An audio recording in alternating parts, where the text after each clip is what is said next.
Au mois d'août, un troisième serveur, un Français appelé, fut affecté aux messes. À ce moment, je savais dire et comprendre quelques mots de français. Cela me permettait de parler un peu avec Daniel. Comme j'avais donné toute satisfaction dans mon travail, le capitaine m'appela un jour dans son bureau où se trouvait l'adjudant et l'interprète.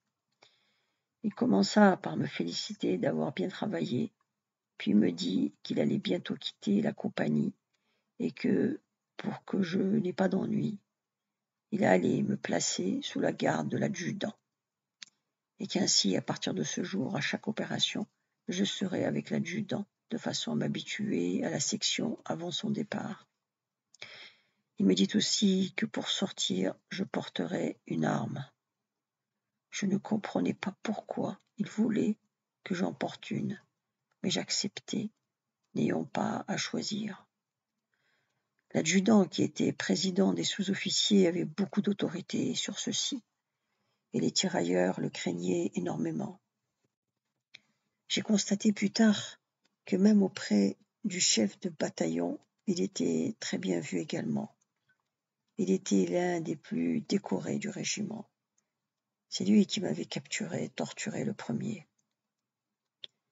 Depuis le jour où l'autre adjudant m'avait rossé, il s'intéressait à moi, était devenu gentil avec moi, et venait me voir souvent, me demandant si tout allait bien. J'ai effectué quelques sorties avec lui au cours de ce mois d'août, qui se déroulèrent toutes sans fait très marquant. Je portais un pistolet sans cartouche, lui gardait mes chargeurs. Pour me donner confiance, il me disait que si un jour j'avais besoin de m'en servir pour me défendre, il me les donnerait. C'était son pistolet personnel récupéré lors d'une opération.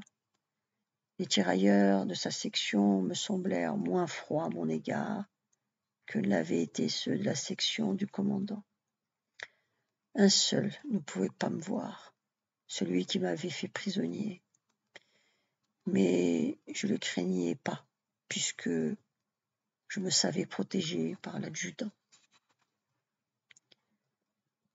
Fin août, le nouveau serveur s'étant habitué à son travail, il était devenu capable de s'occuper seul de la cuisine.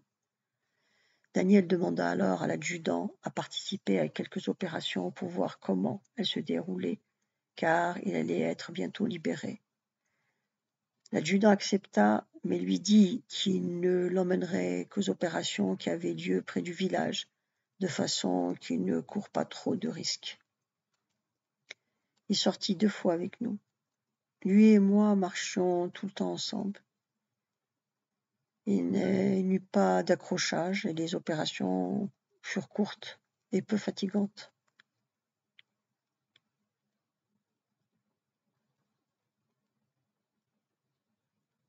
Le dernier jour d'août, nous partîmes vers 3 heures du matin, à pied, vers un douar situé à une quinzaine de kilomètres du village.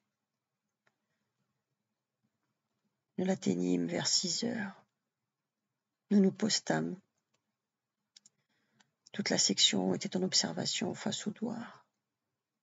À 9 heures, nous étions toujours en place. Pendant ces heures d'observation, nous ne marquâmes rien d'anormal.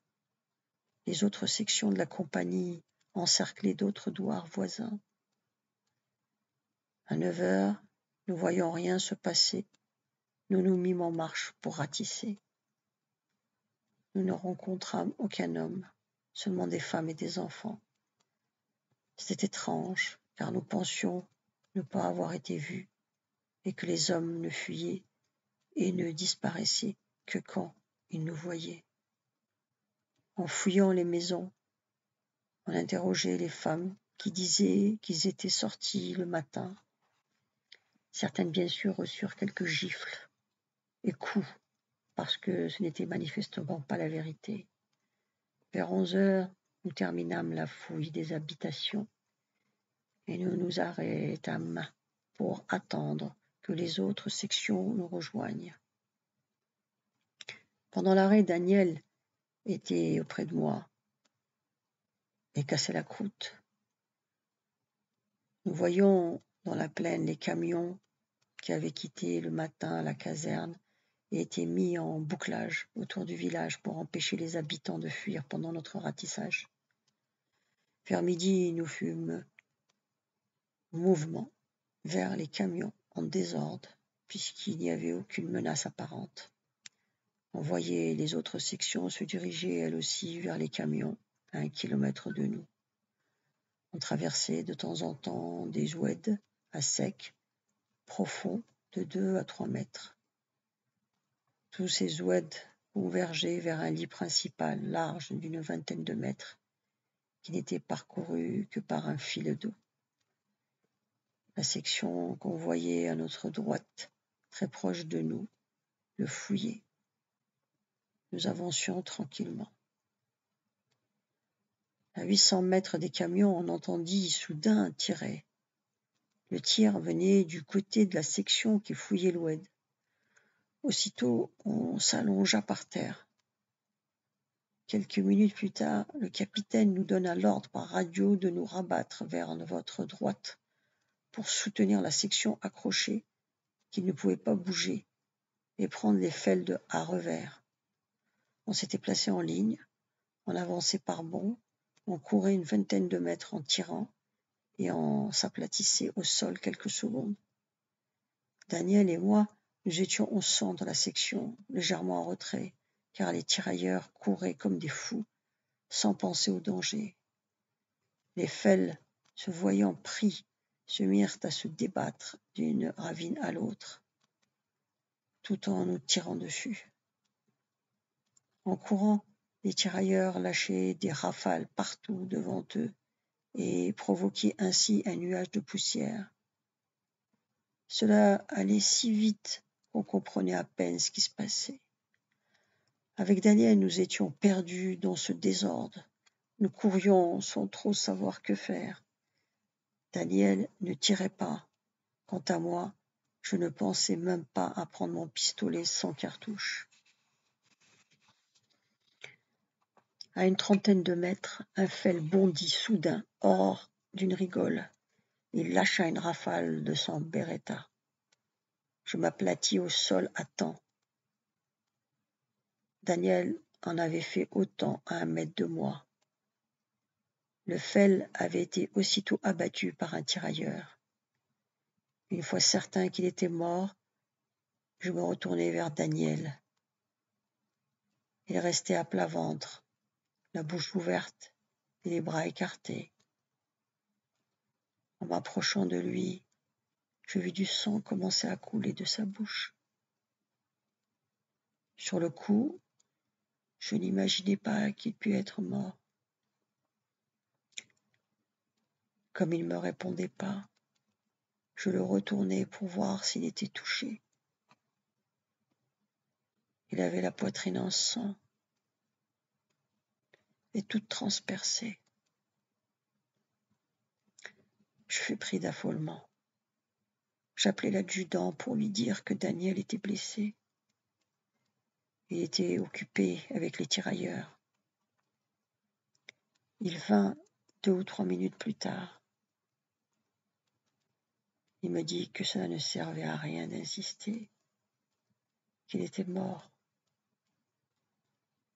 Quelques minutes après, une alouette se posa à côté et emmena son corps. Il avait été le seul de la compagnie à être touché. Les fels, environ une dizaine, étaient tous morts. Au décollage de l'hélicoptère, la compagnie, au garde-à-vous, observa 1 minute de silence.